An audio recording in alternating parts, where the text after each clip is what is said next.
যত দিন গড়াচ্ছে ততই কুসুম এখন গাঙ্গুলি হাউস এবং আয়ুষের জন্য হুমকি হয়ে দাঁড়াচ্ছে। হ্যাঁ বন্ধুরা, ভিডিওতে লাইক দিয়ে দিতে থাকুন। ইন্দ্রাণী গাঙ্গুলি যখন কিনা কুসুমকে সুস্পষ্টভাবে শর্ত দিয়ে বলতে থাকে যে দেখো, তোমার যদি ভালো ভালো এই বাড়িতে কাজ করার ইচ্ছা থেকেই থাকে, তাহলে আজকের পর থেকে তুমি আর কোনো মতে আয়ুষের ঘরে পা রাখবে না, এবং তার থেকে বড় কথা, তোমার এই চেহারাটা আয়ুষকে দেখাবে না। তার জন্য তুমি এই আয়ুষ যখনই তোমার সামনে থাকবে তখনই তুমি ঘুমটা দিয়ে থাকবে। কুসুম এই কথাটা তোমার মাথায় থাকবে আশা করি।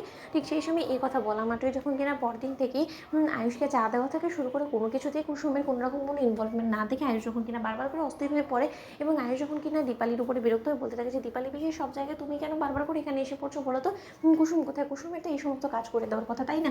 অন্যদিকে ইন্দ্রাণী গাঙ্গুলি যখন কিনা আয়ুষের ঘরে গিয়ে আয়ুষকে বলতে থাকে যে কেন আয়ুষ, এই সমস্ত কাজ তো কুসুম আসার আগে দীপালি করতো, তখন তো তোমার দীপালির কাজগুলো পছন্দ হতো, এখন হঠাৎ করে কুসুমের প্রতি এতটা তুমি অভ্যস্ত হয়ে পড়েছো যে কুসুম না করলে সেই কাজটা তোমার ভালো লাগছে না। সেরকমটা যদি হয়ে থাকে তাহলে তো আমি বলবো যে তোমার ভবিষ্যৎটা অন্ধকার। তার কারণ তোমার জীবনে যখন কিনা তোমার জীবন সঙ্গী নিয়ে এসে পড়বে, সে নিশ্চয়ই তখন এটা পছন্দ করবে না যে একজন অবিবাহিত কোনো মতে তোমার ঘরে ঢুকে তোমার সমস্ত কিছু হাতাক। তাই আমি কুসুমকে বারণ করে দিয়েছি যে কুসুম এই ঘরে এসে আজকে থেকে আর তোমার অভ্যেসটা এরকম করে উল্টে দেবে না। তাই আজ থেকে সম্পূর্ণ দায়িত্ব তোমার, দীপালি।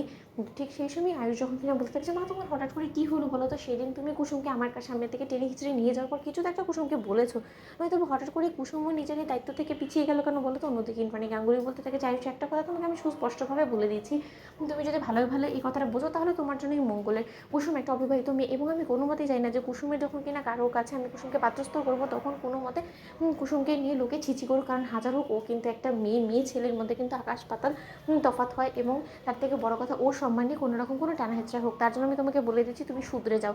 ঠিক সেই সময় এক পর্যায়ে ব্রেকফাস্ট টেবিলেও কুসুমকে কোথাও না দেখে আয়ুষ এক পর্যায়ে ক্ষিপ্ত হয়ে সমস্ত লোকেদেরকে অপেক্ষাকৃত রেখে যখন কিনা কিচেনে ছুটে গিয়ে বলতে থাকে যে কুসুম, তোমার কি হয়েছে বলো তো? সমস্ত কিছু তুমি সবসময় দীপালি পিসিকে দিয়ে কেন পাঠাই? তুমি তো সেটাই মাথায় ঢুকছে না, যেখানে কিনা আজকে ব্রেকফাস্ট টেবিলে তো অন্তত তোমার আমাকে ব্রেকফাস্ট সার্ভ করার কথা, তাই না? ঠিক সেই সময় তুমি দেখি যখন কিনা বলতে থাকে যে দিদি গো দিদি, দেখেছো তুমি আয়ুষ কতটা ছটফট করছে ওই কুসুমের জন্য? কুসুমের জন্য রীতিমতো ও কিচেন অব্দি ঢুকে গিয়েছে, ও কোনো মতে ব্রেকফাস্ট অব্দি মুখে তুলছে না। বুঝতে পারছো নিশ্চয়ই তুমি আয়ুষের মনের মধ্যে কতটা দুর্বলতা তৈরি হয়েছে কুসুমকে নিয়ে। ঠিক সেই সময় কুসুম যখন কিনা সঙ্গে সঙ্গে আয়ুষের দিক থেকে মুখ ফিরিয়ে নেয় এবং মুখ ঢেকে ফেলে।